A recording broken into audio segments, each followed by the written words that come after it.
A woman dressed in relaxed everyday clothes was being ushered out of a prestigious Miami art gallery by a manager in a sharply tailored navy suit. Around them, murmurs floated through the air as visitors turned their heads to stare. "People like you have no place here," he said under his breath, a sneer twisting his lips. Without saying a word, she walked away, her head high, her dignity untouched. Exactly an hour later, a sleek black SUV rolled up to the curb in front of the gallery. The door opened and her husband, a billionaire known throughout Miami's financial circles, stepped out, adjusting his designer tie as he strode purposefully toward the entrance. The warm Florida morning sun lit up the colorful streets of Wynwood as Emily Carter made her way toward the acclaimed Mariposa Gallery. At 45, she exuded an effortless grace, her blonde hair tied back casually, wearing a simple white t-shirt, soft gray joggers, and hardly any makeup. Though she had access to unimaginable wealth, Emily always preferred comfort over flashy displays. Today was an important day. Her husband Jonathan's birthday was just around the corner, and after 15 years together and countless lavish gifts, Emily knew the most meaningful ones came from the heart, not just from the wallet. She had found something perfect, a rare original 1960s art piece featured at Mariposa, a piece Jonathan had once admired in passing. Emily glanced at her watch, 10:30 a.m. Jonathan would be meeting her at noon just in time for their lunch reservation on Ocean Drive. That left her plenty of time to purchase the artwork and arrange for it to be carefully wrapped. She stopped for a moment outside Mariposa's grand glass facade, where vivid paintings and sculptures danced behind the windows under soft lighting. Taking a deep breath, she pushed open the heavy glass doors and stepped inside. Cool air brushed her face, carrying the scent of expensive leather and polished wood. A soft chime sounded, but no one paid much attention. Emily moved purposefully toward a collection of vintage pieces displayed near the back, her eyes quickly landing on the painting she had researched. An abstract work rich in history and intricate technique. A true gem. "Can I help you?" a voice eventually called out. The tone was polite, but something in the undercurrent gave Emily pause. She turned to find a young woman dressed all in black, her hair pulled tight into a severe bun, looking Emily up and down with undisguised skepticism. "Yes," Emily said smoothly, pointing to the painting. "I'm interested in that piece." The woman raised a carefully plucked eyebrow. "That particular piece is priced at $85,000, she informed her, her voice slightly louder than necessary, as if warning Emily away. Emily nodded easily. "I'm aware of the price. I'd like to view it more closely. Please." The saleswoman hesitated, then added, "Perhaps I could show you something a bit more accessible. We have some lovely prints that are very popular." Emily met her gaze evenly. "No, thank you. I'd like to see that painting." Reluctantly, the woman fetched a gloved attendant who carefully removed the artwork from its display mount. She placed it before Emily with a flourish, keeping a cautious distance as if expecting Emily to damage it somehow. "It's a limited original," the attendant said pointedly. "Only 5 exist in the world." Emily smiled, examining the painting closely, appreciating every delicate brushstroke. "It's perfect," she said softly, already picturing Jonathan's delighted expression. "I'll take it." The saleswoman blinked clearly, caught off guard. "You'll take it," she repeated. "Perhaps you'd like to explore financing options." "That won't be necessary," Emily said coolly. Across the gallery, a sharply dressed man with slicked back hair was watching them closely. Andrew Devlin, Mariposa's gallery manager, prided himself on maintaining the exclusivity of the establishment and believed himself an expert at recognizing real clients at a glance. To him, Emily looked out of place, an interloper in sneakers and a simple ponytail among the couture-clad elite. Emily noticed his scrutiny but ignored it. After all these years with Jonathan, she was used to being misjudged. Most of the time, it amused her. Today, she simply wanted to make her purchase and move on. She had no idea the morning was about to take an unexpected turn. Andrew Devlin approached, flashing a polished smile that barely veiled his condescension. His Italian loafers tapped sharply against the marble floor as he closed the distance. "Is there something I can assist you with, Veronica?" he asked, though his eyes stayed locked on Emily. "This customer is interested in the Lombardi original," the saleswoman said, pointedly stressing customer, as if it were a joke. Andrew turned to Emily, his smile stiff. "Madam, that is one of our most distinguished pieces. Perhaps Veronica could show you something a little more appropriate for browsing purposes." Emily looked him straight in the eye. "I'm not browsing. I intend to purchase this painting." Andrew and Veronica shared a brief, loaded glance. Emily had seen that look before, the silent, smug exchange of people convinced they'd unmasked a pretender. "Of course," Andrew said smoothly. "However, for acquisitions of this value, we do require verification." Emily tilted her head slightly. "Verification?" "Yes," he said. "Typically a platinum card or documentation of funds. Unfortunately, we've had incidents. Certain individuals wasting time. I'm sure you understand." A nearby couple, admiring a sculpture, paused to observe their conversation, stalling as curiosity overtook them. Emily remained composed. "I usually don't carry such things when I'm dressed for a casual morning," she said, her voice calm, firm. "But I can guarantee you the purchase won't be an issue." Emily said, her voice calm but firm. "My husband is actually meeting me here very soon." "Ah," Andrew cut in, his tone thick with fake understanding. "Of course, your husband." He flicked a glance toward Veronica, who barely managed to hide a smirk behind her professionally neutral expression. "Perhaps once your husband arrives, we can revisit this conversation." Emily caught on immediately. Andrew didn't believe a word she was saying. In his mind, she was just another woman spinning stories about a wealthy husband who conveniently never showed up. "The painting is meant to be a surprise for him," Emily said, her patience thinning. "I'd prefer to finalize everything before he gets here." Andrew made an exaggerated show of checking the gold watch on his wrist. "I'm afraid without proper verification, I can't approve this transaction," he said, his voice dripping with forced regret. "We have several genuine clients who deserve our attention." He gestured subtly toward the wealthy couple who had been pretending not to listen, but were now openly watching. Just then, the heavy gallery doors swung open again, and a woman Emily recognized, a well-known actress from several movie posters around town, stepped inside. In an instant, Andrew's demeanor flipped. "Ms. Reynolds, what a pleasure to see you," he gushed, practically racing toward the celebrity, oozing deference. "Veronica, could you continue assisting this customer? Or maybe guide her to our clearance section in the back?" He tossed over his shoulder without even looking at Emily. Emily stood quietly watching Andrew fawn over the actress, who seemed mildly uncomfortable with the excessive attention. Ms. Reynolds threw Emily a quick, sympathetic glance before disappearing deeper into the gallery. "We don't even have a clearance section," Veronica muttered under her breath, her discomfort now showing. She sighed dramatically and turned back to Emily. "Maybe it's best if you came back later. You know, with your husband," she added, her skepticism not even disguised anymore. Emily checked her watch. Jonathan would be there in about 30 minutes. She could wait. She could let him walk in and fix everything with a flash of his black card or a word to the manager. But something inside her recoiled at that idea. She had never needed Jonathan's name to command respect before, and she wasn't about to start now. "I'd still like to purchase the artwork," Emily said firmly. Veronica huffed, crossing her arms. "I've worked here for years," she said in a voice meant to be low but loud enough for others to catch. "I can spot a bargain hunter a mile away. You're just wasting everybody's time." The words muttered, but cutting hit harder than Emily wanted to admit. A few other gallery patrons glanced over, some whispering behind their hands. What had started as a simple, thoughtful errand was quickly turning into an embarrassing public ordeal, all because she hadn't dressed in designer labels to buy a piece of art. Things took a sharper turn when Andrew returned after ensuring the actress was comfortable. His smile had disappeared completely, now replaced by something colder, more businesslike.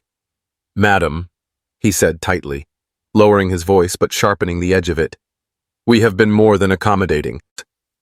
I've been very clear that I intend to purchase the painting, Emily responded, her jaw tightening. Andrew's eyes traveled deliberately over her plain outfit, and he shook his head with an almost theatrical sigh. Yet, you have offered no proof that you can afford it. We've had individuals like you before strolling in handling expensive pieces, snapping photos for Instagram posts, pretending to live a lifestyle they can't sustain. A flush rose in Emily's cheeks, not from shame, but from pure simmering anger. I don't need to prove my worth with a credit card on demand, she said. Andrew's patience snapped. Enough, he said curtly. I must insist that you leave. Emily blinked. Excuse me. You heard me? Andrew said, his voice cold and sharp. He gestured toward the large double doors.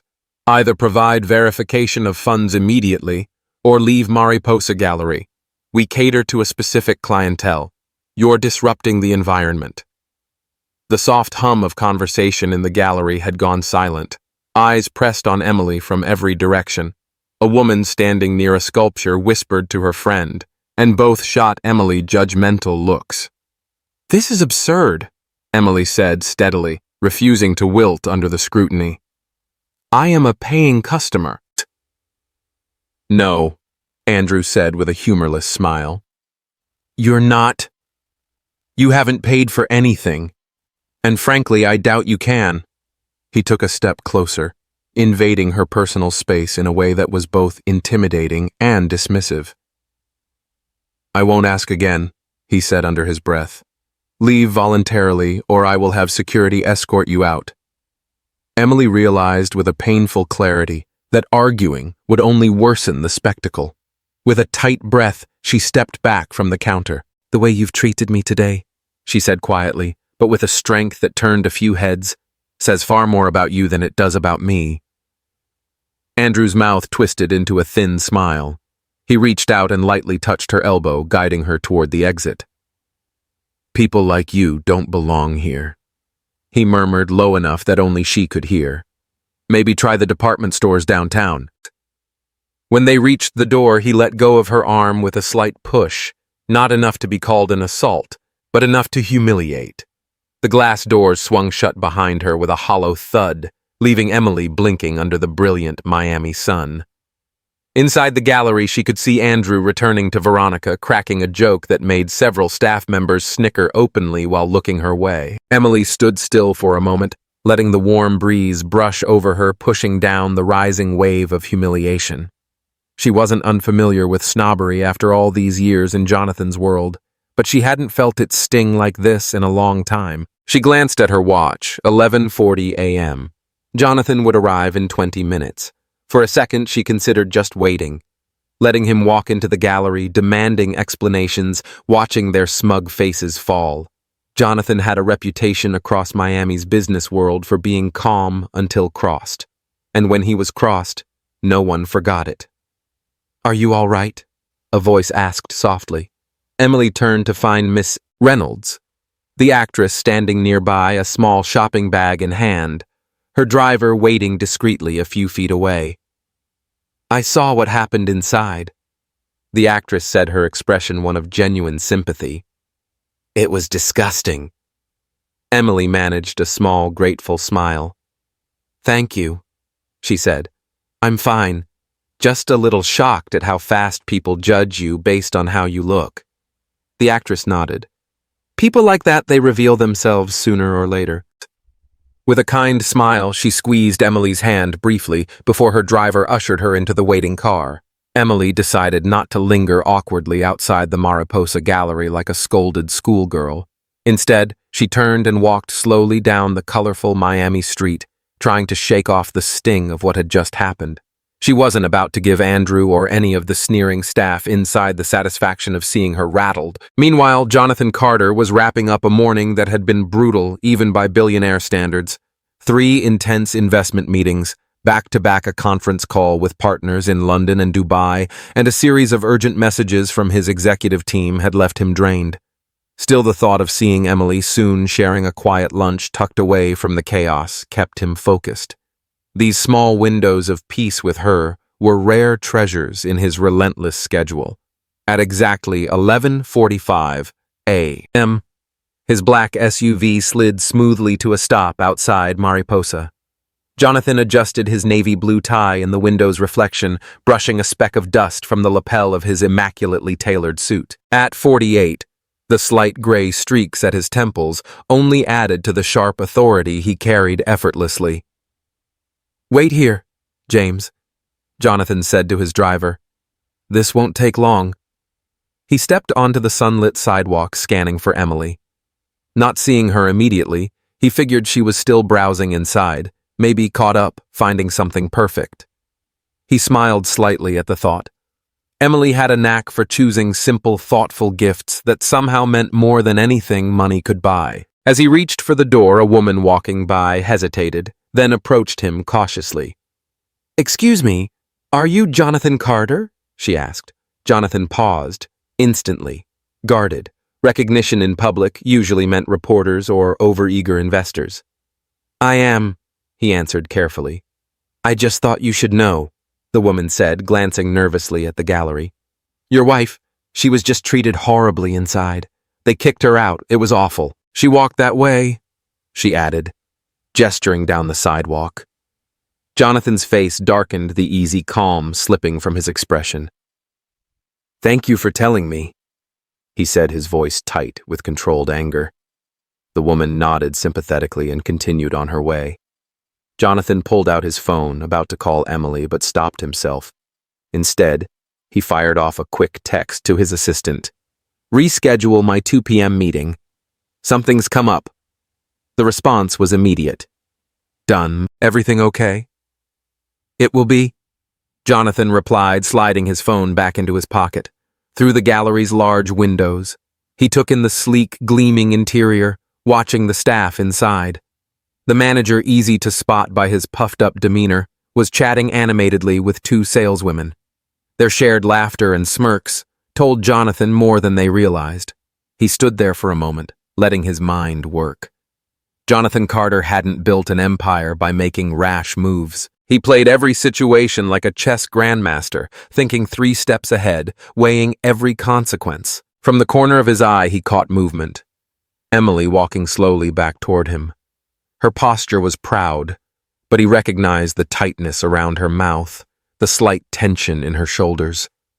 Their eyes met across the distance. He saw the flicker of surprise on her face, followed by a deeper emotion, not shame, but a kind of weary acceptance. Emily quickened her pace and reached him just before he reached for the door again. "I just needed a minute to walk it off," she said, placing a light hand on his arm. "How is your morning?" Jonathan studied her face, seeing everything she wasn't saying. After 15 years, he didn't need words to read her. "Someone told me what happened," he said quietly. Emily exhaled the fight momentarily, leaving her. "It's nothing, Jonathan. Just more of the same, judged by what I look like." "It's not nothing," he said, his voice even, but carrying a weight that made boardrooms fall silent. "Jonathan," she began, but he was already moving that unmistakable purpose in his stride. Inside Mariposa, Andrew was recounting the story of the obvious time-waster to Veronica and another clerk, barely containing his laughter. "The nerve of some people," Andrew chuckled, rolling in here like she just came from a yoga class expecting to buy a Lombardi original Unreal. The door swung open again with a soft chime, and their laughter froze midair as Jonathan Carter stepped inside. The atmosphere changed instantly. Even those who didn't recognize him could feel it. The shift in energy, the authority that came with him like a storm front, the fine cut of his suit, the calm, lethal precision in his gaze, it demanded attention. Andrew sprang forward with an ingratiating smile. "Good afternoon, sir. Welcome to Mariposa Gallery. How can we help you today?" Jonathan didn't answer right away. His sharp eyes swept the gallery, noting the staff, the layout, the way customers were now staring, sensing drama in the air. Finally, his gaze settled coldly on Andrew. "I believe you just threw my wife out of your gallery," Jonathan said, his voice deceptively calm. Behind him, Emily stepped inside, standing quietly but powerfully at his side. Recognition dawned like a thunderclap. Andrew's smile wilted. Veronica's face drained of all color. Whispers rippled through the gallery as people pieced it together. Jonathan Carter. Emily Carter. Miami's power couple, respected not just for their fortune, but for their fierce sense of integrity. Mr. Carter, Andrew stammered, hands wringing nervously. There's been a huge misunderstanding. Has there? Jonathan interrupted coolly. Because from what I've been told, your staff judged my wife based on her appearance, refused to sell her an item she wished to purchase, then physically escorted her out while making disparaging remarks. The gallery had gone dead silent. Every eye was fixed on them. If I had known who Mrs. Carter was, Andrew began desperately. Jonathan lifted a hand, palm outward, cutting him off. That's exactly the problem, Jonathan said, voice like steel. You shouldn't need to know who someone is to treat them with basic decency. He turned slightly toward Emily, his expression softening. Was it this painting you wanted? He asked, gesturing toward the Lombardi still resting where she had left it. Emily nodded, her voice steady. Yes, that's the one. Excellent taste, Jonathan said warmly, then turned back to Andrew, the chill returning to his tone. I'd like to speak to the owner of this gallery. Andrew swallowed audibly. Mr. Goldstein's in New York at the moment, sir, but I'm the general manager. I have full authority. Perfect, Jonathan said crisply. Then you'll have full authority, Jonathan said coolly, to explain to Mr. Goldstein why Mariposa Gallery is about to face a very loud and very public relations disaster, and why your most valuable pieces will soon be showcased somewhere else. His words hung in the air, sharp and heavy, making everyone in the gallery freeze. Jonathan Carter wasn't just another wealthy client. He was a power broker. His investment group had deep roots across luxury retail, fine art markets, and hospitality. One quiet word from him could close doors for Mariposa all across Miami and beyond. Please, Mr. Carter, Andrew stammered, the arrogance he'd worn so smugly earlier, now utterly gone, replaced by naked panic. Surely there's something we can do to correct this situation. Jonathan gave a small, humorless smile and casually slipped an arm around Emily's shoulders, pulling her gently close. Actually, there is something, Jonathan said, his tone almost conversational now, which somehow made it even more intimidating. You can start by apologizing, not because she's my wife, but because she deserved respect the moment she walked through your door, no matter what she was wearing. Andrew swallowed hard and turned to Emily. The earlier sneer wiped clean from his face, replaced by a desperate eagerness to fix what he couldn't unbreak. Mrs. Carter, he said shakily, I am truly deeply sorry for my unacceptable behavior today. You deserved much better. Emily simply gave a polite nod, her calm dignity highlighting his humiliation even more than anger would have. Jonathan nodded once. Good, he said crisply. Now let's talk about next steps. He reached into the inside pocket of his jacket and pulled out a sleek black business card, placing it pointedly on the counter between them. My office will be in touch regarding your employment, he said. Andrew blinked in confusion. My employment. Jonathan's smile this time had no warmth at all. Did I not mention it yet? He said, voice smooth as glass. My investment group acquired controlling interest in Goldstein Luxury Holdings last month. The deal officially closes today. A stunned silence fell across the gallery. One of the saleswomen gasped audibly, clapping a hand over her mouth. Veronica looked like she might faint. Andrew swayed slightly, gripping the counter to steady himself. Jonathan continued his tone like a hammer striking velvet. Which technically makes me your boss now. Andrew opened his mouth, but no words came out. But, Jonathan said, pausing for effect, rather than simply firing you, which frankly you deserve, I have a better idea. He glanced at Emily, his expression softening for just a heartbeat.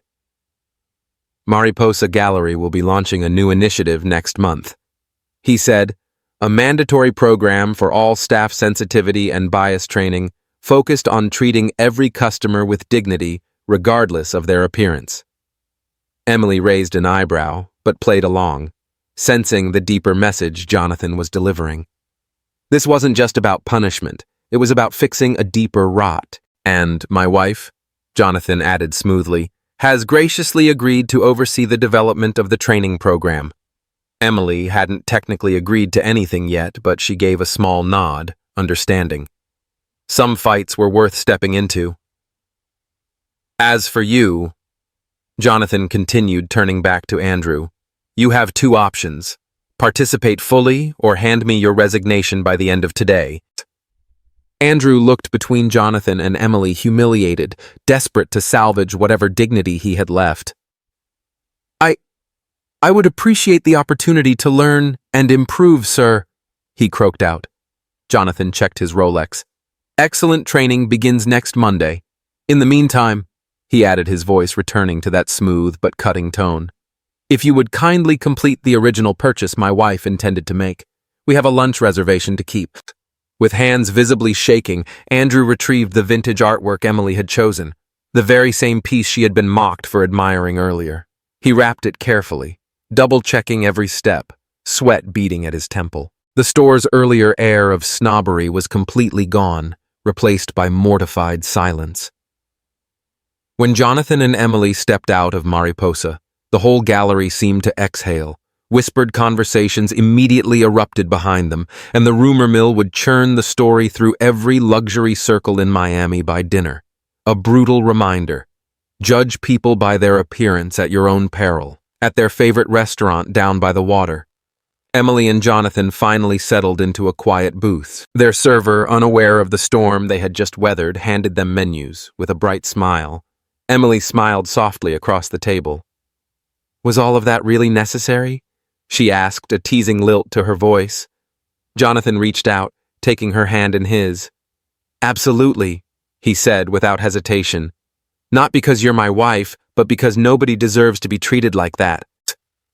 They sat there, the Florida sun glinting off the ocean just beyond the windows, soaking in a peace that had nothing to do with wealth or status.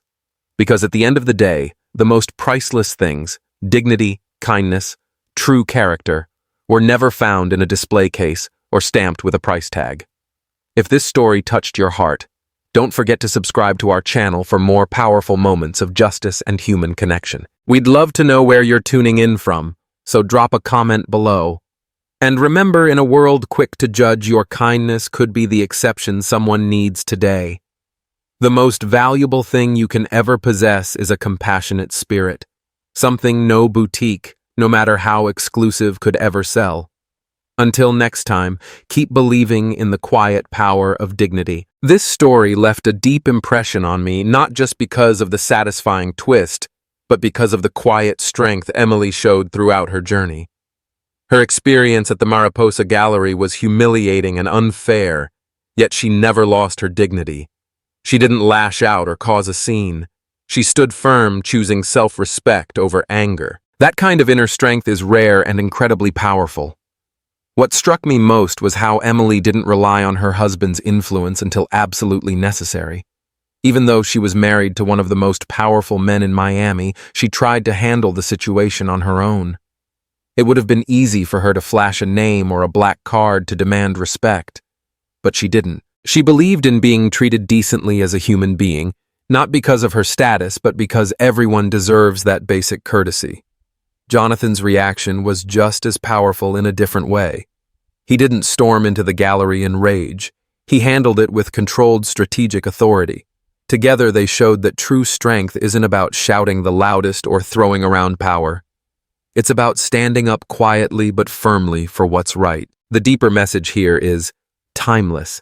Never judge people by appearances. Respect shouldn't be reserved only for those who look wealthy or important. Every person, no matter how they dress or appear, deserves kindness and dignity.